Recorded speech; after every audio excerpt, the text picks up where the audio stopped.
loo gis dafa am lu ko waral waaye ñàkk leen mere tekkiwul ñàkk leen wax seen responsabilité ñoom askan wi wax leen ne yéen nappkat yi ñu ngi naan Sénégal am na juróom benn téeméeri junni sénégalais yuy yëngu de manière directe ak indirecte ci wàllu nappkat mais 600 000 sénégalais waxuma la sax 600 000 10 000 sénégalais bu ñu génnoon président Macky Sall dellu ginnaaw ci wàllu accord de pêche boobu nga xam ne moom la xaatim ak Union européenne muy jaay géeju Sénégal bàyyi suñu nappkat yi di leen di utal ay licence Mauritanie donc foog ñu wax askan wi ses responsabilités 600 000 emplois directs et indirects ci wàllu napp 10 000 sénégalais bu ñu génnoon benn yoon rek Macky Sall dina dellu ginnaaw ci xaatim bi noonu lañ ko mën a waxee ci ñiy bay absolument loolu misaal la mun nga ko wax ci béykat yi mun nga ko wax ci fànn bu nekk mun nga ko wax ci ñëpp ñi nga xam ne tey dañoo nangu seen suuf wala toj seen kër mun nga ko wax ci mbooleem liggéeykat yoo xam ne tey jii nii pacte de stabilité xaw ma social bi centrale syndicale yi signé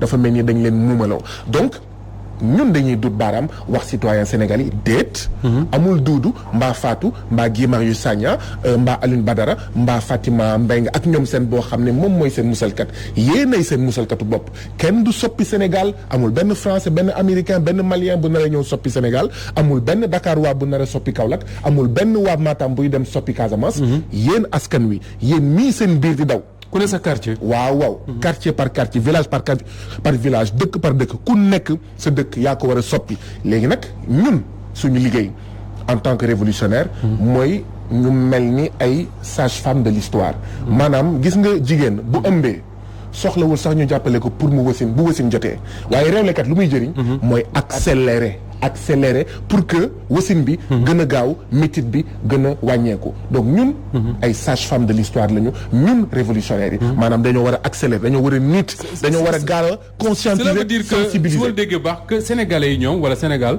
processus bi ñu nekk faaw mu yegg absolument da nga leen ciy dimbale wala nit yoon bi mais faaw mu yegg mënu ko kenn boo xoolee histoire du Sénégal di nga gis ne askan wi régulièrement dafa mobiliser wu en réalité li am mooy dafa am ay politiciens góor ak jigéen ñoo xam ne mobilisation yooyu ñoom la jëriñ ñoom ñu war askan wi mais c'est normal que après askan wi nag toog ne xam nga lan la damay toog seetaan 68 askan wi génn na balaay 68 bi De Gaulle ñëwee fii askan wi génn na ne oui pour l'indépendance 68 Senghor jommi woon na 88 93 2000 2012 ak yeneen date yoo xam ne askan wi mobilisé wu na mais askan wi buñ ko waree waraat ko c'est normal que muy toog di seetaan et loolu ce n'est pas propre au peuple sénégalais du jàngoro joo xam ne wala taxawaay joo xam ne askanu Sénégal rek lay dal Moustapha bàyyi ma joxe benn misaal bi nga gënee nekk ndaw ci wàllu maanaam ci wàllu ngoro bi nga doon am ay coro mais sa bu fekkee jigéen war na la balaa ngaa dugaat ci beneen jigéen di nga ko xoolaat di nga ko seetaat jigéen tamit bu ko góor waree balaay jigéen jooju dugaat ci beneen góor dina ko xoolaat dina ko seetaat dina wax sax ne góor yëpp benn lañu góor yi nga xam ne dañ leen warati lakk ne jigéen ñëpp benn lañu donc c'est normal que askan wi tamit naan ñoom ñëpp benn lañu Guy Marius Sagna Faatoog Duudoog yooyu jëf mooy nattukaay yu dëgg moo tax nag bu boobaa day daal di xool nga foog ne mu ngi nelaw nga foog ne dafa yaafuus déedéet déception amoureuse déception politique déception sociale déception syndicale déception religieuse dafa mel ni jàngaluñ ko ni ñuy fale aussi en général bu xeex amee dinañ ko xeex mais buñ ko wàccee kañuy falaat day doonaat ku ñuy ŋàññi dafa mel ni jàngaluñ ko bu baax naka lañ war a xool ngir tànn loolu am na waaye bu leen fàtte tamit système bi dafa bindoo noo xam ne système bi day wëyal boppam bu fekkee da nga am nuñ koy waxatee scrutin majoritaire mais scrutin majoritaire ñëpp xam nañ ne borom doole yi ci wàllu parti ci wàllu moyen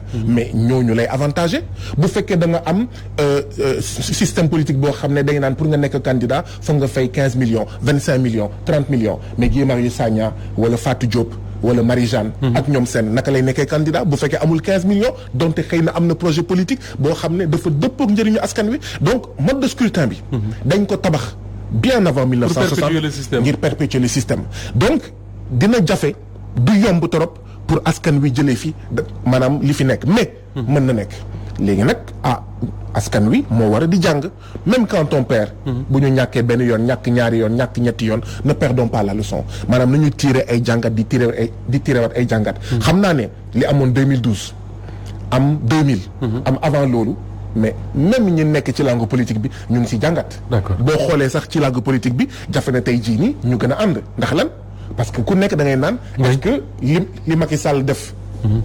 2012 du ñu dalaat est-ce que li Abdoulaye Wade erreur yi mu defoon. wala plus récemment nekk ci coalition ak nit ñu xëy suba ne ko ci. tout à fait ñu ne la voilà donc c'est normal que mbir mi demee noonu mais. ñun waa FRAPP ñun waa Doyna ñun aji bëgg réew ñun aji bëgg Afrique ñaar war na lal suñu taxawaay bañ a xàddi mukk mooy lii boroom xam-xam bi Gramsci doon wax. pessimisme de l'analyse maanaam foo nekk ci Sénégal war nga namm sa xel ba xam ne li métti tey lu ko raw mën na ñëw te mu ngi ñëw. pessimisme de l'analyse ñaareel bi mooy donte lu raw li am tey 2021 bii mën na gën a métti 2020 ci fànn yu nekk. war nga am optimisme de la volonté maanaam nga xam ne lu mu métti. askanu Sénégal am na suffisamment de ressources am na kattan joo xam ne. mën na ko fànq mën na ko. alors Issa dina ñëw léegi ci affaire Covid-19 bi dafa am lu mu bëggoon laaj rek bala ñuy avancer c'est vrai situation bu compliquée parfois ñenn ñi am impression que ni Sénégal dañ ne yàcc rek ne yasar jéemuñu xeex bi mais yow mi nga xam ne da ngay def le tour du Sénégal gox bu ne nga dem fa fu ne bu fa xew amee ñu woo la est-ce que quelque part du rassurant soo demee dégg yenn Sénégalais yi ñuy teg discours boo xam ne tu as l'impression que ni ñun ñu nekk Ndakaaru ñoo xamul li xew mais ñoom xam nañ quand même li xew. Moustapha. waa PCC yi dañ leen ameloon fukki weer ak ñeenti payoor. dañoo bëri ñetti at. waaw dóor nañ leen ñun ñu dóor ñu ak ñoom. tëj nañ ñu tëj ñu ak ñoom ay yoon ki yoon mais fay nañ leen muy benn. donc c'est une bonne nouvelle. absolument muy benn. ñaareel bi gouvernement Sénégal dafa def benn réforme indi coppite ci saytu wu ñu forage yi. jëlee ko ci loxo askan wi Asufor. yi nga xam ne ñu bëri ñu ngi doon saytu bu mucc ayib Asufor yooyu. dénk ko ay opérateurs privés yu mel ni Aquatec ay canadiens. ñu yokk ko ndox bi indi wuñ fi dara lu bees. dëkk yu bëri ak dëkkaan yi naan Aquatec dégage mais dëkk yu mel ni Touba Toul dañoo nangu seen forage. dëkk yu mel ni Mérina Dakhar ne fii du fi dal dëkk yu mel ni Mboro ne Aquatec dégage yenn ci dëkk yooyu ils ont réussi à dàq Aquatec jëlaat seen moomeelu forage. donc ay ndam mu ngi am. mun naa continuer téeméer ak ñett fukk ak juróom-ñeenti liggéeykat. fii la ñu organiser woon maanaam ay contractuels yu Sénélec. Biteye mi nga xam ne moo jiite Sénélec fii la organiser benn concours bi bidon. jël ay chauffeur am jël ay jarbaatam jël ñi nga xam ne ñoom lay bokkal langue politique jox leen xëy ak gontu 189 dignes fils et filles de ce pays. ñu dàq leen mais xeex nañ bëri nañ ñu am 15 contrats à durée indéterminée. naam xeex bi des na mais déjà lii mooy wane ne. nit yi ñu ngi am ay ndam waa Gàddaay. je crois que am nañ accord ñu ngi waaj a am accord. waa Terme Sud bi ñu leen dàqee mais le plan c'était que ñu dàq leen. ba pare ne gars yi ñii dañoo jël retraite bëgg a jël ay maisons de retraite mais finalement pression bi xeex bi opinion publique. dafa am doole joo xam ne président de la République a été obligé jox famille bu nekk 10 millions. naam bëriwul naam bëggoon nañ lu ko ëpp mais ndam la jéego la. c'est donc day dëggal li nga xam ne mu laa doon wax sànq kuy bëree. daan donc am na ay bonnes nouvelles. te lii mooy xëy na li ma mun lim parce que liste bi gudd na. ak li ma xam léegi nag. xam nga Moustapha ñun. dafa am yoo xam ne duñ si bàyyi xel bu baax a baax. am na juróomi at fukki at ci ginnaaw ndax da ngeen doon dégg béykat yi naan sama suuf sama bakkan. bokkul woon ci seen mais seetluwoo leen ne weer yii passé 1 an 2 ans yii passé askanu Sénégal rawatina béykat yi nga xam ne. ñoo gënoon arriéré ci wàllu revendication ci wàllu mobilisation ci wàllu xeex. ci wàllu d'accord. sax am na ñu ci créé seen ay organisation mais si. Aquatec dégage boobu. absolument mais forage yàgg na fi am Sénégal mosoo dégg gars yi fippu ne non ñun dañoo bëgg a saytu démocratie populaire d'accord saytu suñu forage bopp. mais loolu c'est inédit donc dafa am processus boo xam ne c'est en cours boo xam ne ñun wala boroom xam-xam yi jàngatuñ ko bu baax jàngatuñ ko nu mu waree. xam nga béykat yi béykat ba woon 1960 1950 wala affaire yooyu. du béykat ba di am fu mu nekk nii. ñooñu dañoo am ay doom dañoo am ay sët. ñu jàngee fu nekk ci Sénégal ak fu nekk ci àddina bi. am expérience fu nekk ci Sénégal ak ci àddina bi ba nga xam ne doomu béykat yooyu. sëtu béykat yooyu ñu ci bëri nekk béykat comme ñoom. ñoo commencé indi société civile bu bees dans le monde paysan donc effectivement. donc y a une société civile bu bees buy judd dans le monde paysan. absolument parce que ba yàggoon na ci ginnaaw lii daanoo ko woon gis. mais léegi yaa ngi dégg Aquatech dégage yaa ngi dégg sama suuf sama bakkan yaa ngi gis waa Kër Moussa waa Guéréo waa Kignanbour waa Balabougou. waa Chérif Lo waaw d'accord. waa Chérif Lo waa Médina Wandifa waa Niaguis ñoom ñëpp naan sama suuf sama bakkan bu leen laal suñu suuf waa Ndingler waa Djilakh ak ñoom seen. donc et loolu lu bees la. ay weer ci ginnaaw ay at ci ginnaaw ñaar wala ñetti at phénomène boobu daanoo ko woon gis. kuy diriger Sénégal wala nga aspirer diriger Sénégal ban message nga war a dégg ci loolu c'est société civile là bi juddu dans le monde rural. xam nga li ñuy naan ci wàllu wér-gu-yaram. ne nit ki day jékki-jékki rek xëy na këlëb daanu dañ koy faral di wax ci wàllu kër docteur.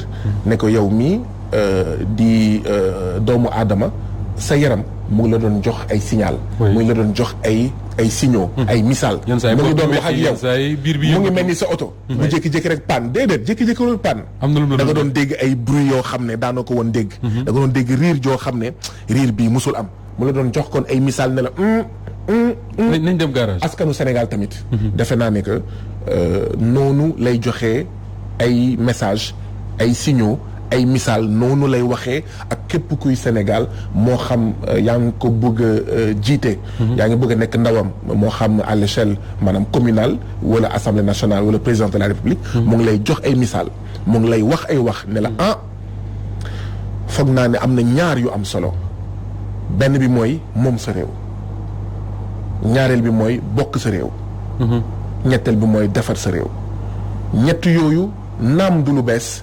waaye dafa mel ni tamit situation Sénégal soppeeku boo xam ne discours boobu c'est toujours d'actualité suñu papa suñuy maam yi nekkoon parti africain de l'indépendance ay 1950 ay 1960 ñoo doon wax moom sa réew bokk sa réew defar sa réew boo xoolee tamit xeexu béykat yi boo xoolee xeexu ñi nga xam ne ñooy citoyens sénégalais yi moo xam ay nappkat lañu ñu ngi naan ça ne peut plus continuer mënatul wëy li ngeen di def nii mënatul wëy mënatuñ ko nangu doy naa. d'accord alors en attendant de régler ça Issa beneen problème taxaw muy Covid-19 ak cas yi nga xam ne jamono ji saa yu ñu xëyee rek muy gën di yokk. saa yu ñu xëyee mi ngi gën di yokk ci réewum Sénégal gis nañ sax tey daanaka yéeg goo xam ne itam yéegati na ko comme niñ ko faral di nemmee ko mu di téeméer ak juróom fukki doomu aadama ak ñaar ñoo xam ne am nañ ko waaye fukki doomu aadama ak benn ñu faatu ci bisub démb bi nga xam ne moom la ñu mujjee génn d'abord ban jàngat ngay def de manière générale ci Covid-19 beeg yokk gi muy yokk jamono ji. ñeenti téeméer ak juróom-ñetti fukk doomu Sénégal doomu aadama ñàkk nañ seen bakkan weeru mars 2020 ak tey. lu ma at. voilà maa ngi ci turu FRAPP France Dégage ci turu Front Multilutte doy na ñu ngi jébbal suñu njaal njabootu ñooñu ñëpp nga xam ne ñàkk nañ ci mbas mi seeni waa kër seeni mbokk di ñaan yàlla ñi nga xam ne ñoom la feebar bi jàpp yàlla wëral seen cër ci nu mu gën a gaawee di ñaan di dollee ñaan askanu Sénégal ñu gën di moytu ñu gën di aar seen bopp aar tamit suñu askan ndaxte responsabilité individuelle la aussi. feebar bi am na. feebar bi lu am la. ñun bokkuñu il faut ñu d'accord ci bokkuñu ci ñi nga xam ne dañuy miim feebar bi. feebar bi am na feebar bi mu ngi def lu bon ndaxte benn bakkan bu ñu ñàkk rek c'est une vie de trop. loolu nag bu noppee Issa dañ ciy dolli ne jàngoro bi gën a sonnal askanu Sénégal du coronavirus. ñaareelu jàngoro bi gën a sonnal askanu Sénégal du coronavirus. juróomeel jàngoro bi gën a faat askanu Sénégal du coronavirus. mun na am sax fukki jàngoro yi gën a rey doomu Sénégal du coronavirus. waa kon lan moo tax doole jumtuwaay mobilisation couvre-feu état d'urgence yi président Macky Sall mobilisé pour jàngoro bi mobilisé wu ko pour leneen loolu tamit baax na. parce que xëy na mode de transmission yi moo bokkul. waaw waaye même bu fekkee mode de transmission yi bokkul. Moustapha. tey jii nii est-ce que xam nga ne am na juróom-ñetti junni 8000 insuffisants rénaux yi nekk ci phase terminale. 8000 chaque année am na juróom-benn junni sénégalais yu bees yooyu am insuffisance rénale ñu ngi toll. yàggul torop ci 20 000 sénégalais insuffisants rénaux ñu ngi am 8 000 en phase terminale loolu je veux dire après léegi foog ñu toppatoo foog ñu lijjanti coronavirus mais léegi est-ce que dañoo nare ne coronavirus moo ëpp solo insuffisance rénale est-ce que dañuy naan coronavirus moo ëpp solo ñeenti jigéen yoo xam ne bés bu nekk ñu ngi ñàkk seen bakkan ndaxte dañoo ëmb wala dañuy wasin boo ko defee ci at bi mu ngi toll ci junni ak juróom-ñaar téeméer ak juróom-benn fukk 1760 foofu li ñuy wax ni bokkul sax est-ce que da nga koy méngale yaa ngi ne tey fukki nit ak benn ñàkk nañ seen bakkan ndax coronavirus yàlla na leen yàlla yërëm yàlla na leen yàlla xare aljana mais mën nga ko méngaleeg ak juróom-benn fukk xale de moins de 5 ans yiy dee bés bu nekk Sénégal ndax biir bu daw ndax sëkkët ndax socc li ñu woowee infection respiratoire aiguë 60 enfants de moins de 5 ans dañuy dee bés bu nekk Sénégal bés bu yàlla sàkk ndax jàngoro ñàkk fayda yooyu. chiffres yooyu fu muy jógee Guy Marius mais loolu mooy problème bi xam nga problème bi mooy. ça fait des années FRAPP mu ngi joxe chiffres yooyu. mais du ngeen mës a dégg ministère de la santé. mu miim ko. du ngeen ko dégg de. parce que fu ngeen koy jëlee moo wóor fan ngeen koy jëlee. mais parce que ñun dañuy lire dañuy gëstu. dañuy xool d'accord chaque année. juróomi doomu Sénégal boo jël te amagul juróomi at kenn du ci fêter 5e anniversaire am. un enfant sur 5 au Sénégal ne fêtera pas son 5e anniversaire. waaw léegi nag pour ñëwaat ci débat bi. wax ji mooy kon. lu tax corona bi am doole bii. est-ce que c'est pas parce que corona dafa bénéficier de plus de disons-le comme ça dafa bénéficier de plus de publicité ndax ñi muy faat parce que bari na célébrité bari na kilifa. loolu mooy wax ji nag. wala est-ce que ni mu lekk niveau mondial aussi. loolu mooy wax ji nag. maanaam du ngeen mës a dégg. doomu président doomu ministre doomu directeur doomu député doomu monsieur le maire doomu gouverneur dee na. ndax biir bu daw ndax socc ndax infection respiratoire aiguë du ngeen mës a dégg jabaru président jabaru ministre dee na ndaxte fi mu dëkk dafa sori ak gynécologue du ngeen mës a dégg donc borom barke ci Sénégal dee na ndaxte amul machine boo xam ne moo koy defal dialyse insuffisance rénale ñi muy sonnal d'accord mooy ñi ndóol ñi parce que dialyse bi dafa cher dafa métti en réalité c'est ça loolu mooy wax ji maanaam coronavirus mooy jàngoro joo xam ne pour la première fois dafa xaw a mel ni lu def égalité des chances dafa démocrate. pire sax on a même l'impression que borom barke yi lay gën a laal on a même l'impression ba nga xam ne da ngay dégg ay tur mais depuis 1 an kañ la Sénégal yi di gën a tiit bu ñuy ragalee tur yi mais yan tur la ñuy ragale du tur ñoo xam ne kenn xamu leen oui turu célébrité turu ñoo xam ne xam nañ leen donc ñoom seen wàllu bopp dañoo tiit parce que à un moment donné xëy na ba tey sax am nañ jafe-jafe pour dem faju. pour yow ak corona bi am na benn peur bu installé wu. ci borom barke mais c'est la première fois depuis 1960. ñu toll ci situation boo xam ne borom barke yi ñi nga xam ne ñoo ngànk réew mi. la bourgeoisie bureaucratique sénégalaise ñi nga xam ne ñoo ñu jiite mënuñu dem faju bitim réew. c'est la première fois ñu ne leen déedéet ñun dañoo tëj suñu frontière mun leen ñëw. et effectivement day tiital mais Issa man. sama doom mu ngi am juróom-ñeenti at mu ngi jàngee ci benn école classe am mu ngi am juróom fukki élèves bëri na fi ay xale yoo xam ne Sénégal seen classe mu ngi am maanaam téeméeriwu njàngaan ñu ngi dem école jamono ji ñun seen i baay ñu ne ñu jamono ji ngir xeex coronavirus réunion yi c'est interdit je veux dire après c'est vrai que ñu ngi ñuy naan nañu raxas suñu loxo mais dafa mel ni coronavirus bi jamono ji dañuy naan raxas leen dañuy raxas suñu xel mun nañ nangu sama doom nekk école ci coronavirus bi mu dem école man mii di baayam ñu ne ma ndax coronavirus bi réunion publique et privée interdite rassemblement interdite étudiants yi di dem jàngi marché yi di dem d'ailleurs j'en profite pour exprimer sama solidarité maanaam waa Touba Toul yi nga xam ne yàggul trop dem nañ luuma ñu dóor leen fa ñu jaxase leen yàq seen bagage ndax rek tere leen ñu am luuma loolu dëgg du yoon mënuñu nekk. pour yow dañu war a bàyyi activités yooyu marché luuma yi rassemblement yi réunion publique comme privée. balaay est-ce que dañ ko war a bàyyi. li ñu war a njëkk wax mooy déjà dañoo jàpp ne président de la République li mu waroon def depuis daaw. defu ko. muy lan defu ko. li mu defu ko nu mu waree. ñun daaw dañoo waxoon ne président de la république defal ay test yu doy.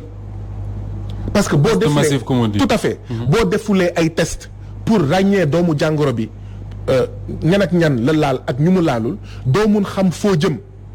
ñu ne ko président de la république atum 2012 da nga tas Sénat ñu ne la lu tax nga ne da ngaa bëgg a jël 8 milliards yi ngir xeex ko mbënd mi. te mbënd mi reyul fukki nit atum 2012 tey jii nii ñu ngi toll ci lu jege juróomi téeméeri nit. ñu ne ko tasal conseil économique social et environnemental léegi xam nañ lan moo tax tasu ko parce que boobu mu ngi def politique politicienne mais politique politicienne boobu est-ce que moo ëpp solo bakkanu Sénégal Sénat boobu ñu tasoon 2012 mais est-ce que du tey la gën a war ñu tas HCCT conseil économique social et environnemental commission nationale du dialogue des territoires. mais est-ce que jarati na ko nag est-ce que jarati na ko.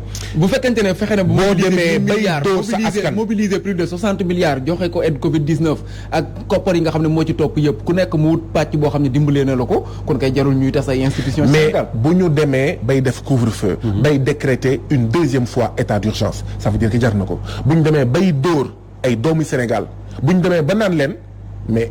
un truc incroyable ne leen ngir seen kaaraange nangu leen ñu wàññi seen sañ-sañ bu ñu demee bay egg foofu bu ñu demee bay jamono jooju ñuy tëj jàkk yi ñuy tëj jàngu yi bu ñu demee ba tey ñu ne rassemblement interdit ñu ne ñii di liggéey guddi mënatu leen liggéey guddi. bu ñu demee ba tollu foofu jàpp naa ne que jar na ko ndaxte wax ji mooy ndax dundal junni homme ak femme politique ci 16 ak ci conseil économique social ci conseil économique social et environnemental HCCT ak ñoom seen ak bakkanu 16 millions de citoyens sénégalais ban moo gën a am solo ban moo gën a diis ñun dañoo jàpp ne tey jii nii classe politique sénégalaise rawatina majorité bi waroon na def un suicide de classe. suicide de classe mooy lan. mooy lii suñu bàyyi wala suñu maam Amilcar Cabral doon wax ne dafa am foo xam ne boo fa toll. da nga war a xaru ngir sa askan. sacrifier sa bopp. voilà suicide de classe mooy lan man président de la république at bu nekk maa ngi doon cëral sama bopp 8 milliards de fonds politiques bàyyi naa ko ngir jël 8 milliards yooyu. de manière transparente dugal ko ci li nga xam ne moom mooy njëriñu askan wi. mais tey jii nii est-ce que xam ngeen ne am na ay hygiénistes yu nekk hôpital Dalal Jàmm yoo xam ne amal nañ leen ba tey jii nii ñeenti weer yu teglantoo. mais le directeur dit que quand même c'est des éléments de la Croix-Rouge. donc oui. donc hôpital bi amul leen salaire loolu laa dégg. non ce n'est pas vrai. ce n'est pas vrai on dit pas la vérité. loolu maa ngi koy miim ba fu miim mën a yem xam nga lan la. ñun dañoo amul woon ay dañoo am déficit de personnel sanitaire. fu ñu waree am dañoo am déficit dañoo manqué le daal. dañoo manqué les médecins dañoo manqué les sages-femmes dañoo manqué les infirmiers loolu moo am et donc dañoo dem solliciter ñu mel ni Croix-Rouge. mais ministère de la santé dafa waxoon lu leer nañ bu ñu boolantee lu mu leen war a jox yëpp 350 000 la par mois ñetti weer yu njëkk yi boo boolantee lu mu leen jox motul 90 000. ñu teg ci ñetti weer mu jox leen 150 000 donc ba léegi mu manqué 200 000 par mois. ndekete am na lu raw luy ñëw. d'accord ndekete depuis mois de septembre kenn du leen fay ñi nekk ci centre de confinement yi pas seulement Dalal Jàmm. ñi nekk ci centre de confinement yi ñii ñu leen amel ñaari weer ñii ñu leen amel ñetti weer waa léegi. jamono jooju ñu ngi bàyyi HCCT ñu ngi bàyyi conseil économique social et environnemental. ñu ngi bàyyi ay directeurs. d'accord di séddoo suñu xaalis ñu ngi bàyyi mais goro ci président Macky Sall di def lu ko neex. 2000 milliards d'accord ne moom du rendre compte ak ñoom seen. non dañoo jàpp ne président Macky Sall nekkul ci priorité askan wi. nekkul ci yitte askan wi. loolu nag moo indi ñetti point ci wàllu xeexum mbas mi benn bi. président Macky Sall dañ ko jox lépp majorité mécanique élection mu am majorité ci mairie yi lépp lañ ko jox il nomme à tous les emplois civils et militaires gendarmerie police lépp ñu jox ko même ku koy gàddul saakam ñu jox ko mu woote ndaje loo xam ne kenn mësu ko woon xalaat ñoom Khalifa Sall génn kaso téye ko foofu lu yàgg ñu dem PDS ñu jàpp ñetti at du dëgg du yoon Karim Wade tëj ko kaso maanaam Qatar une prison à ciel ouvert du dëgg du yoon PDS dem Ousmane Sonko dem wuyu waaye Y'en a marre kenn mësul woon xalaat ne Thiat ak ñoom seen ñoom Aliou Sané dinañ dugg pale ñu dugg pale ñu jox ko lépp confiance ñu dem ba ci biir di gis ndekete ñoom waaw dafa am pandémie ñoom ñu am seen pandémie pandémie ñoom ñuy doxal seen pandémie di am xaalis di di seeñu di pàccoo mu indi ñàkkum confiance après mu indi défiance. justement ñàkkum défiance bii. oui la ñu toll jamono ji ñàkkam confiance ak défiance justement ci lañ jëm nan la ñuy expliquer le fait que malgré la gravité bi ñu wax ci maladie bi yëpp le président de la République lui-même joxe ci kàddoom ne l'heure est grave décrété état d'urgence couvre-feu ñu gis premier jour yi malgré force yi nga xam ne moom la policiers yi génn yëpp ay jeunes génn défier leen dans plusieurs quartiers de Dakar lan mooy justifier attitude de jeunes yooyu. ndawu Médina. ndawu xaar yàlla ñaari tali. Thiès Guédiawaye Pikine Tëngéej région Dakar ak Thiès yi nga xam ne ñoo génn. dama jàpp ne ñun waa FRAPP ñun waa Doyna que li ñu doon wax président de la République mooy enough is enough dafa doy. président de la République dafa doy.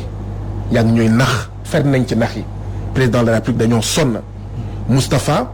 am na sama yaay sama jigéen joo xam ne mais bu timis jotee la daan teg tablam jaay supp jaay fonde jaay cere ci loolu lay jëlee sàkkee xaalis pour joxe dépense ca ëllëg sa mais kooku est-ce que xam nañ impact bu mu am Moustapha boo ñëwee sama néeg fukki nit ak juróom ñoo fa nekk et donc man sama néeg dafa am ñoo xam ne dañuy tëdd 8 heures mbaa 9 heures ci guddi yeewu 4 heures pour ñeneen yi ñëw mën a tëdd ñooñu naka laay def ak ñoom ak couvre-feu bi ak état d'urgence bi donc aw ma payoor général d'accord mais rax si dolli président de la République jëloon ordonnance ne jamono couvre-feu bi kenn du dàq liggéeykat oui mais Eramet GCO dàq ay liggéeykat en plein coronavirus te mujjul fenn mais loolu buñ ko gisee benn yoon mais bu amaatee gars yi dañuy jóg fippu Top Inter fële ci AIBD 5 mois 6 mois sans salaire ñu dàq leen mu mel ni ministre du travail amul mu mel ni ministre du chômage et des licenciements moo am mais c'est normal que président de la République bu jëlaatee ne couvre-feu mais gars yi tiit parce que seen payoor moo nar a wàññeeku ñëlee waa hôtel King Fahd Palace mais toog nañ ay weer liggéeykat yi kenn fayu leen ñuy kaas di ñaxtu. ñëw nañ fii d'ailleurs. mais ñooñu c'est normal que bu ñu defee couvre-feu ak état d'urgence ñu ne déet. kon d'accord ak ñuy wax ne c'est des jeunes inconscients yoo xam ne xamuñu lu xew dañu yaradiku dañu xamadi bari nañu ko wax quand même. askan yooyu. ñooñu noonu jóg li gën a am solo ñaar benn bi déglu seen message boobu mooy yaakaar gu tas ndaxte jeunes yooyu lañ leen proposé mais. amuñu xëy je rappelle que at bu nekk am na 200 junni nouveaux jeunes demandeurs d'emploi marché emploi ñaata lañ leen di jox comme liggéey 30 000 emplois ana 270 000 yi ñu ngi cagatu ñu ngi jaay drogue ñu ngi kaso ñu ngi ci ay xëy ak gont ñu ngi góorgóorlu ñu leen léegi li ngeen doon góorgóorlu guddi amatul wala ñu dem géej wala dem désert du Sahara ñooñu noonu di génn malaise boobu jàngoro jooju métit jooju yaakaar ju tas jooju ndóol jooju moom la ñuy génnee moom la ñuy fësal ñaareel bi nag mooy président de la République depuis 2012 mu ngi yore rajo yore télé yore éducation nationale moom moo waroon éduquer askanu Sénégal ci naka maanaam bu fekkee tey suñu askan mel na nu mu mel moom moo ko def Sénégal askanu Sénégal jox na ko moyen yu le processus la boobu moom ak Macky Sall quand même moo ko jiitu non je ne dis pas que Macky Sall rek la mais dama ne depuis 2012 lan la si Macky Sall def pour redresser la barre lan la si Macky Sall def pour am kóolute xam nga damay faral di wax ne président Macky Sall mooy ku xaw a doy waar dafa tuddee parti wam APR yaakaar mais yaakaar musul gën a tas jamono ji nga xam ne moom lañ ko jox nguur gi muy ñaari yoon et donc xam nga am na loo xam ne nit ki sax mën na ko muñ mais boo gisee politiciens yi classe politique bi depuis 2012 rawatina ñoom ñi yore majorité bi ni ñuy doxalee mais c'est normal que askan wi ne mais ñoo lànk ñoo bañ dañ lay naan corona nañu rey parce que ñii lu ñuy dund moo gën a métti ñun ñu corona moo ñu gënal corona suuf ñu ngi nangu suñu kër ñu ngi toj suñu kër ñu ngi nangu suñu suuf corona virus moo ñu gënal le patronat virus ñu ngi salfaañe suñu sañ-sañ ñun liggéeykat ci entreprise yi fay ñu ngi ñuy dàq inspection du travail jëriñul dara mais ñun en fait bachelier. ñu ngi am bac mais amuñu orientation. mais ñun ndaw yi est-ce que xam ngeen ne bëri na ay ndaw yoo xam ne Brioche Dorée yeneen entreprise mais ñoom ñooy jël gaal gi. mais loolu mooy yaakaar gu tas yaakaar nag bu tasee wala xol bu feesee mais day tuur. bu tuuree rek jur musiba. musiba yii nag la ñu commencé gis beneen bi foofu laay daanelee. askanu Sénégal nag man ci laa bokk dama gis ne mais président Macky Sall nag dañoo nekk ci urgence sanitaire mu indi ay tontu militaire. tontu militaire. waaw génnee police génnee gendarmerie mais. bu fekkente ne naruñoo depuis un an est-ce que sentir nga xar kanamu suñu système de santé mu changé depuis un an. ak centre yi ñu defar yëpp centre de traitement yi. non amul dara lu si soppeeku dara. bëri na ay centre de traitement. état d'urgence sanitaire jamono ji. ana 10 millions de masques yu ñu doon wax ne dañ ñu koy jox. ana dund yi nga xam ne moom la ñu wax ne dañ koy distribuer te jamono ji ñu ko doon distribuer ñu ci bëri ci ñun d'accord ñu woon dañ doon ne mais attends déedéet ñun nekkuñu ci xeex fande xeex xiif jàngoro la ñuy xeex loolu sax bu naree am du ci jamono ji yéen dafa mel nii. da ngeen di ut marché da ngeen di ut ay 15%. et loolu moo fi am peut-être que lekk jooju vivre yooyu tey la waroon mais du jamono jooju lan moo tax ñu joxe ko jamono jooju te kenn gisu ko xëy na seen militant seen bokk. nit ñi moom teg nañ ci bët nag. man de gisuma ko ñi ci teg seen bët nee nañ liñ leen waxoon gisuñu ko mais loolu politique la du leneen donc li ma bëggoon wane foofu moo di ne askan wi day naan président Macky Sall en réalité 3e mandat bi lay waajal. mbir mi entraînement la. foofu lañ mënta dafay génnee police foofu lañ mënta comprendre Guy Marius. qu'est-ce que urgence sanitaire état d'urgence et sanitaire couvre-feu lan la jotee ak waxu 3e mandat. maa ngi ciy ñëw benn bi. wax naa ko wala junj naa ko sànq dama ne. dañuy génnee police ak gendarmerie jël couvre-feu état d'urgence pour nit yi toog seen kër wàññi déplacement yi. mais dama ne am na loo xam ne mënul dugg sama bopp. ñun ñu ngi dem marché. oui sama doom mu ngi dem école. oui. après nga ne ma man du ma rassemblement du ma réunion privée du ma réunion publique. doo génn wuti ba pare nga mobiliser police ak gendarmerie pour loolu. mais am na foo xam ne sama xel mënu ko nangu sama doom mu ngi dem école man mënu ma réunion. 2024 virus boo xam ne. te yow ni nga mën a protéger sa bopp sa doom mënu ko. mais mënul nekk virus boo xam ne mu ngi mel nii 9h ci guddi ba xaw ma 6h du matin xaw ma 5h du matin lay génn mais marché yi nag leneen ak. mais c'est l'économie c'est l'économie bi muy levé état d'urgence justement le 29 juin daf ne dañu sauver économie Sénégal. maa ngi ciy ñëw justement. donc mënatuñoo tëjaat économie bi mënatuñoo tëjaat école yi parce que année daaw bi daanaka yàqu na. kon ñaar yooyu yëpp xëy na mën nañ ko dàq. maa ngi ciy ñëw. loolu nag mooy wax ji. et donc man loolu comme mënul dugg sama xel foog Sénégalais yi ne waaw kon lan moo ko waral parce que Sénégalais yi dofuñu mënuñu bàyyi seen doom dem école ñoom ñu ne leen mënuñu réunion kon mbir mi couvre-feu bi ak état d'urgence lu ko waral man dama bokk ci Sénégalais yoo xam ne dañoo jàpp ne li nga xam ne moom la ñuy gis jamono ji bokk na ci li ko tax a jóg entraînement pour ëllëg bu tuddee 3e mandat wala ëllëg mu def fi loo xam ne askan wi tax na mu mobiliser troupes yi policiers gendarmerie xool déjà naka la ñuy tàmmee di quadriller d'accord ndaw yaa ngi génn ñu xool naka la ñuy fexe fay affaire yi léegi nag moom mu ngi entraînement askan wi tamit mu ngi entraînement mu ngi entraînement pour 3e mandat ndaw yaa ngi génn ne ko bés boo fi waxee loo xam ne ñun ànduñu ci nii la ñuy defee. kon pour yow da nga jàpp te bii pas quartier dans les différents quartiers de Dakar ak peut-être ci biir réew mi am na ndaw yoo xam ne su ma déggee li nga wax rek ni nga jàppee ne noonu la président de la République ak nguuram di préparer woo pour conserver le pouvoir ñoom aussi noonu la ñu préparer woo di entraîner pour bisu combat ba ñu jàkkaarloog moom. jàpp naa ne loolu. moo nekk en cours jamono ji te président Macky Sall man yërëm naa ko.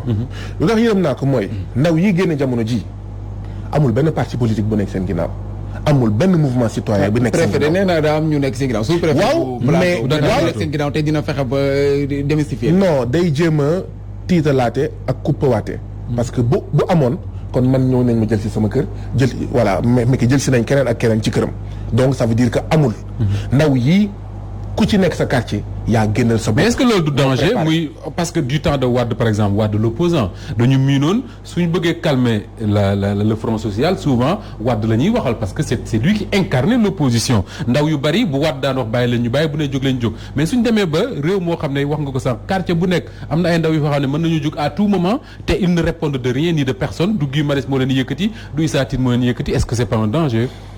ñaar laa ci wax. benn bi sénégalais yi nañu continuer di sol seen masque. sénégalais yi nañu continuer di aar seen bopp nañu continuer di aar seen askan seen njaboot. loolu bu ma ko waxee ba pare. damay naan le fait que citoyens sénégalais yi di mobiliser ci quartier bu nekk. ce n'est pas forcément une mauvaise nouvelle pour man c'est une excellente nouvelle. parce que bokk na ci lii yàq Sénégal 1960 ak léegi. dafa am benn Guy Marius benn Fatou benn Doudou boo xam ne. mooy maîtriser mooy mobiliser. bu waxee waaw ñëpp ne waaw bu waxee déet ñëpp ne déet bu waxee nañu dem conseil économique social et environnemental ñëpp ne nañu ànd même bu fekkee démb lay. en fait yaa ngi doon wax le contraire. bu ñu waxee nañu dugg gouvernement ñëpp dugg gouvernement donte démb rek yaa ngi doon xas gouvernement bi pour man.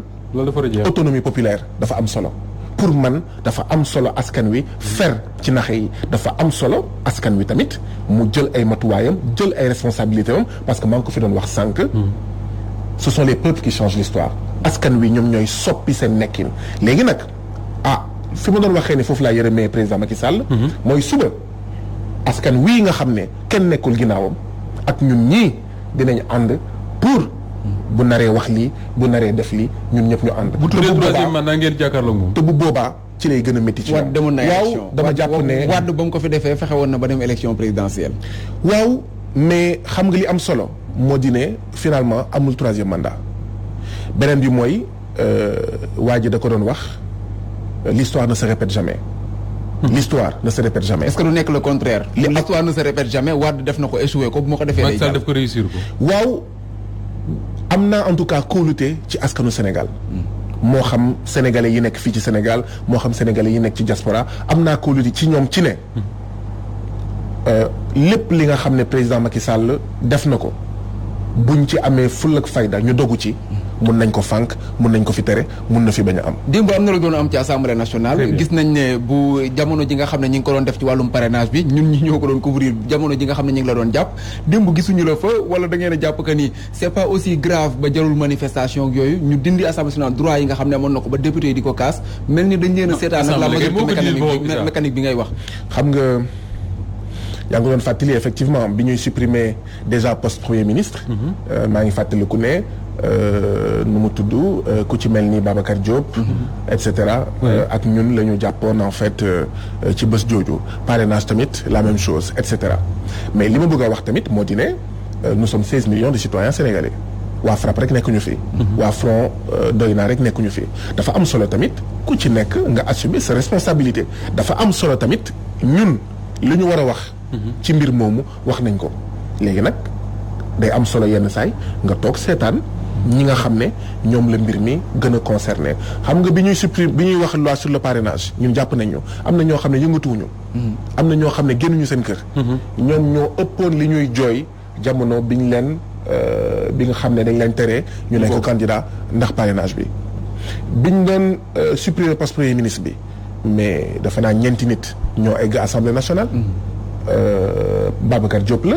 Ousmane Ndiaye bu M23 Babacar Diop bu FDS ak nu mu tudd Abdourahmane Sow bu COS M23 ak man muy ñent mais depuis boobu lu xew syndicats yi enseignants yi.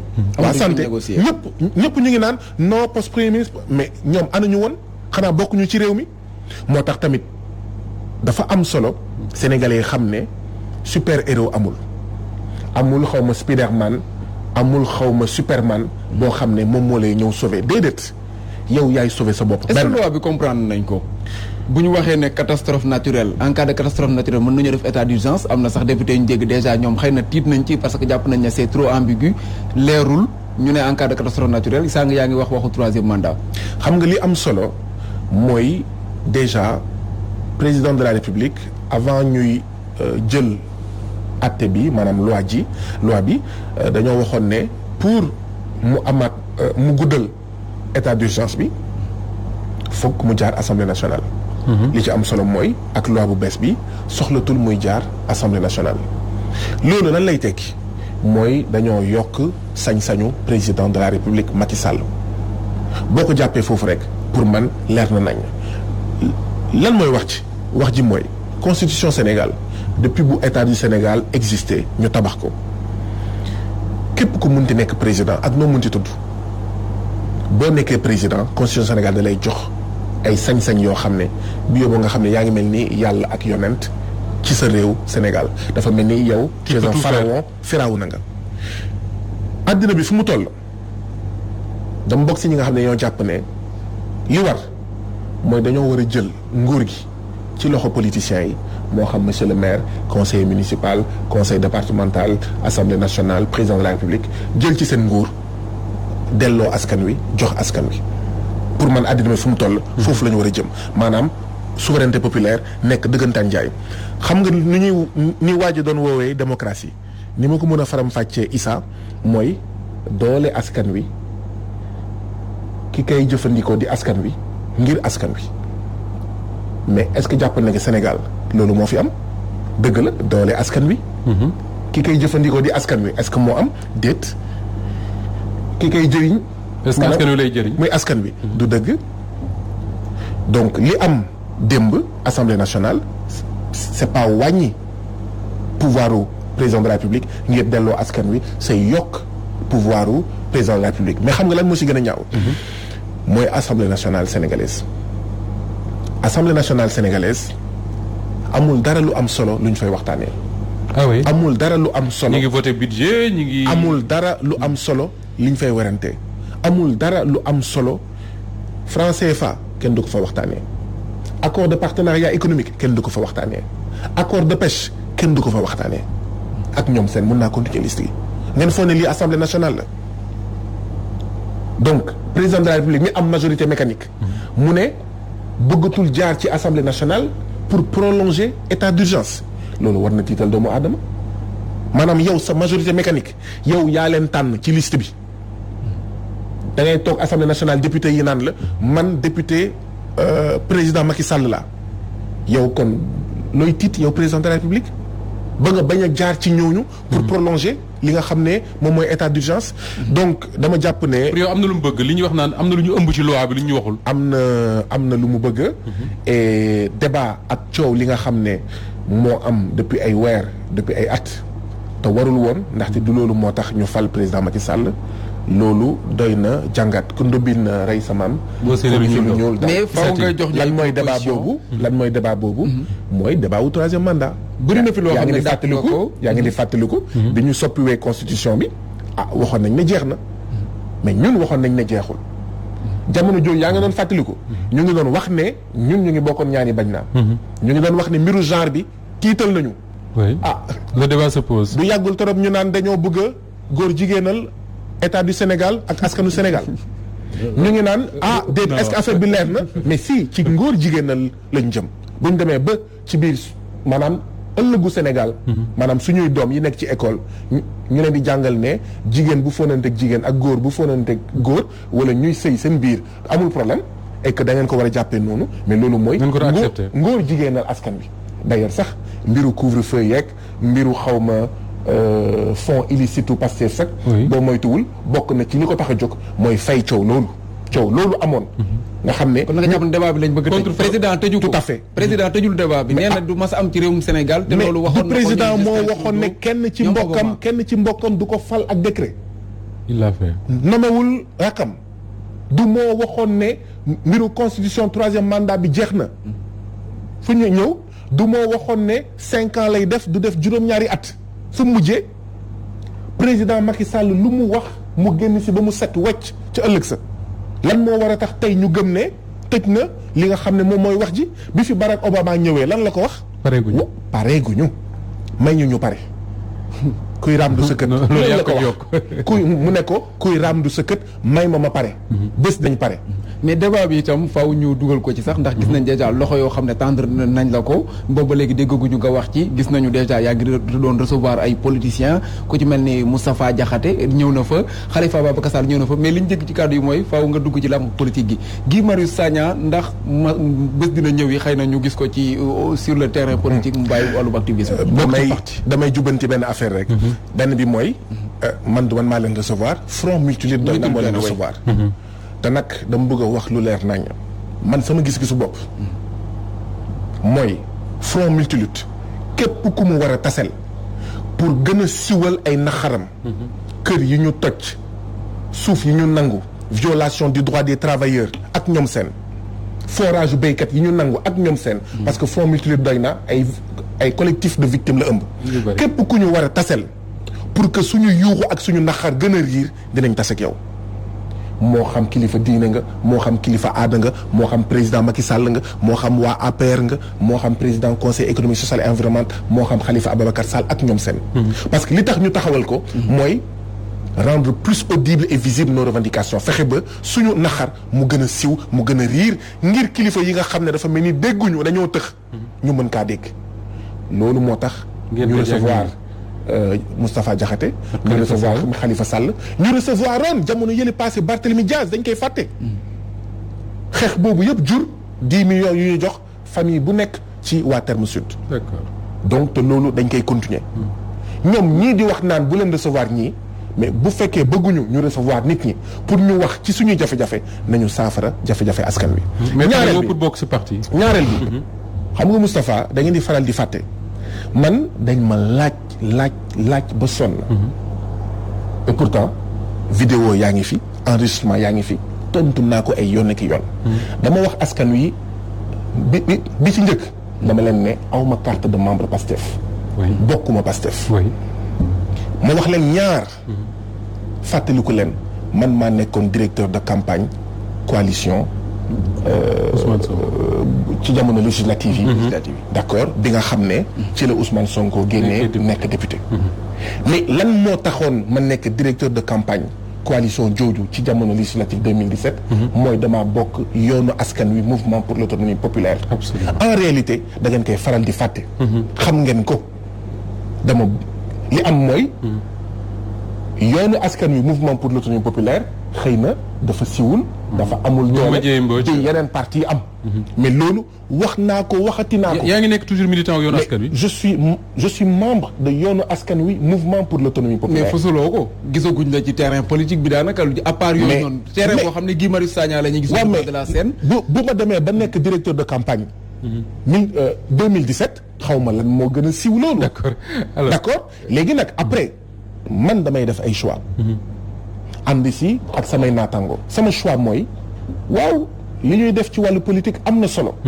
waaye nekkal askan wi nga xam ne mu ngi jooy te ñuy nangu suufam te ñuy salfaañe sañ-sañam ci entreprise am te mu am bakken du ko orienté ak ñoom seen loolu tamit am na solo te mu am diplôme te kenn du ko recruter loolu tamit am na solo d'accord alors jëriñ sa askan du rek nekk politicien jëriñ sa askan du rek fësal ne man politicien la jëriñ sa askan du rek nekk maire wala député jëriñ sa askan mooy tamit lii FRAPP di def mooy tamit li front multilitre doy naa di def te pour l'instant lii mooy la priorité mooy sa préoccupation ndax alors askanu Sénégal sonn na li ñu des ci simili lu tuuti la le dernier thème bi ñuy abordé mooy la gestion des entreprises nationales l'exemple de Dakar Dem Dikk Issa Tine moo koy waxtaane léegi ci rubrique Vue du Net mais balay boobu le temps que Issa di installé wu Guy Marius Sagna comment ça se passe nit ñi ñoom ñooy am seen i problème ñëw vers vous FRAPP multilitre doy na wala yéen am stratégie boo xam ne ku ne ci jafe-jafe di ngeen fexe xam fa mu nekk ngeen fekk ko fa comment ça se passe parce que yenn saa ay nit woowee la fu sori na la numéro Guy Marius Sagna laa soxla nga ne mais attends qu'est-ce qui se passe voilà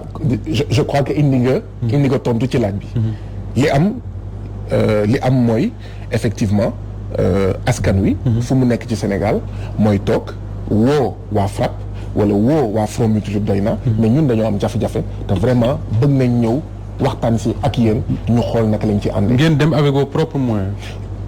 yenn saa yi ñu dem avec nos propres moyens mais métti na.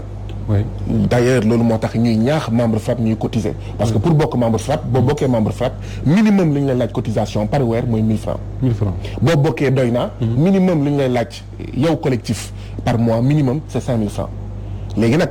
1000 francs ak 5000 francs yooyu ñuy dajale. mooy permettre déplacement moom la ñuy fay déjà suñu siège mooy déjà moom la ñuy fay suñu siège. donc siège bi vous êtes en location. 250 000 francs par mois. di fay courant. di fay ndox. di fay ku koy menace. di fay wifi. donc xam nga loolu déjà. booy fay 250 000 francs par mois. moo taxoon d'ailleurs. avant même Ousmane Sonko. ñun lancé woon nañ benn campagne. d'accord ba ministre de boobu collecte de fonds woowaguñu peut-être amul ampleur bi parce que ñun dañoo gëm ne waaw amuñu 125 millions xam naa loolu la mais dañoo gëm ne doomi réew mooy tabax réew moo tax ñuy sàkku ci membre FRAPP ci Sénégalais yi ñuy déglu nañ ñu jàppale ci fànn bu nekk y compris sur le plan financier. Alors très bien on y va directement à la rubrique Vue du Net parce que Issa waxtu wi dab nañu lool ñu waxtaane tey mbirum Dakar Dem Dikk ak la réponse attendue de maître Moussa Diop effectivement def na ko indi na tontoom tey ci bëccëg. moom maître Moussa Diop bu fekkente ne mën nañ ko sax gis kàddu yi nga xam ne moom la yëkkati. ndax jàpp na ne en tout cas moom noppi na. bu fekkente ne ñoom 100 la ñuy ñëw itam noppi na ngir tontu leen kon donc dafa mel ni maître Moussa Diop pare na ci mbir yooyu la te itam nag du leen bàyyi dara ñoom ñi nga xam ne ñoo fa nekk rawatina Omar Bun Xataab Silla ndax gis nañu sax moom mu ne am na ñaari marabu ay sëriñ yoo xam ne nouveau DG bi recruté na leen ak yeneen lay yu bare bare yoo xam ne sax xëy na yenn ñu mënuñu koo teg ndax kàddu yi nga xam ne moom lañ ci yëkkatiwaat ginnaaw ba ci wàllum commentaire yi bu ñu mënee dem rek ci ki nga xam ne moo njëkk commentaire ci biir Vue du Net ñu jël ko kii nag dafa nëbbu turam moom mu jàpp ne daal marabu yoo xam ne ñu ngi leen di recruter ay sëriñ détournement de deniers publics dépense yu nga xam ne dafa rëy trop mu ne lii mooy régime président de la République Macky Sall te itam sax jamono ji daanaka baax na trop ndax jamono indépendance ba léegi daanaka gisuñu mbir yi moom nag li muy gën a tiit sax mooy ëllëg réewum Sénégal fan la nar a mujjee bu fekkente ne mën nañoo xool keneen ki ci itam beneen commentaire moom mu ne jaajëf waay Moussa bul bàyyi dara œil pour œil dent pour dent sinon dina pare comme ni Khalifa Sall meloon donc moom jàpp na ne Omar Bun Xataab Silla ki naataangoom yi faree ci parti démocratique par PDS autant pour moi APR li ñu nar moo di fexe ba daal di liquider ki la di maître Moussa Diop loolu nag waru koo mën a nangu benn yoon kii moom dafa nëbbu turam donc bu ñu mënee gis beneen commentaire ci biir Vue du Net ak kàddu yi nga xam ne ñi ngi ko ci yëkkati ki la Diop la tudde boppam mooy mu ne l'ami de Barth donc tous pareil jàpp na ne kon ñoom ñëpp ñooy am jamono ji dafa mel ni sax Sénégal la ñu war a reformaté waat ngir tabaxaat beneen Sénégal bu bees comme ni ko ñenn ñi di waxee ci languk politique bi keneen koo xam ne itam commentaire na kii mu ne moom kayit yu APR maanaam ñi nga xam ne xëy na wàllum mbuxum ci la ñuy dox noonu la régime Macky Sall di doxee keneen ki ci topp moom mu ne maître Moussa Diop li mu doon wane yëpp daanaka da doon gën a dugal boppam donc mi ngi doon jëm expliqué wu waaye dafa daal di dugal boppam kon xëy na mën nañoo yemale foofu les commentaires ndax bari na trop ak kàddu yoo xam ne yëkkati nañ ko ci ku ci nekk ak ñi nga xam ne ma ko gisee Moustapha alors Guy Marius Sagna peut-être en quelques secondes lii xew nii Dakar Dem Dikk dàggasante bi am ci diggante DG bi génn ak bi dugg quelque part dañ naan bon affaire politique la wala ça traduit un peu ni nga xam ne moom la ñuy gérer les entreprises nationales au Sénégal mais lii gàcce la lu tax mu nekk gàcce mooy état du Sénégal moo war a am fulla ak fayda bu fekkee maître Moussa Diop li mu def du dëgg du yoon jarul porter presse jarul organiser conférence de presse nañu saisir les cours et tribunaux coow li jeex man ñaar laa ci bëgg a daanelee man du ma setal du ma gàkkal maître Moussa Diop waaye lenn am na maître Moussa Diop présidente Aminata Touré ak ñeneen ñu mel ni ñoom ku fi wax ñun d'accord ñu ak troisième mandat man naa sol sama dàll dem toog ak ñoom pour xool naka la ñuy defee. kon pare nga rencontré ay Aminata Touré ak Moussa Diop ak ñooñu. jël naa sama téléphone woo présidente Aminata Touré. jël naa sama téléphone woo Moussa Diop. woote boobu du pour setal wala gàkkal quoi que ce soit mais c'est pour tey jii nii. suñu taxawaay mooy. képp ku fi wax ne d'accord ak troisième mandat. dinañ ànd ak yow ci xeex troisième mandat. loolu nag dafa war a leer nañ léegi nag. complot politico-judiciaire contre Karim Wade complot politico-judiciaire contre Khalifa Ababacar Sall dafa mel ni lii raam sa ñàkk ba complot politico-judiciaire contre présidente Aminata Touré contre maître Moussa Diop sama pap sama nijaay. Moustapha Diakhaté daf ma doon wax ne. musul gis fu ñu jëlee juróom benn IGE yónni leen fenn. moom la ñu def ak président Aminata Touré ci 16 donc dafa mel ni ci rendi ko politiquement foofu la ñu jëm te loolu dafa war a doy d'accord sant gërëm ñeel na ko moom Guy Marius Sagna moo nekkoon tey gànnuk l'édition du soir ñu doon gërëm bu baax Issa Tine mi ñu àndaloon ci présentation bi di gërëm Serigne Saliou Dieng Bey ak Pape Modou Faye mi ñu nekkoon ci caméra bi Amdi Sidibé moo ñu doon gunge ci xarala gi moom ak Cheikh Tidiane Ndiaye mbokk yéen tamit ñu ngi leen di jaajëfal ci kóolute bi ak ànd bi ngeen di ànd ak Walf TV la voix des sans voix mu ñu joxante daje bu suba ak jàmm incha allah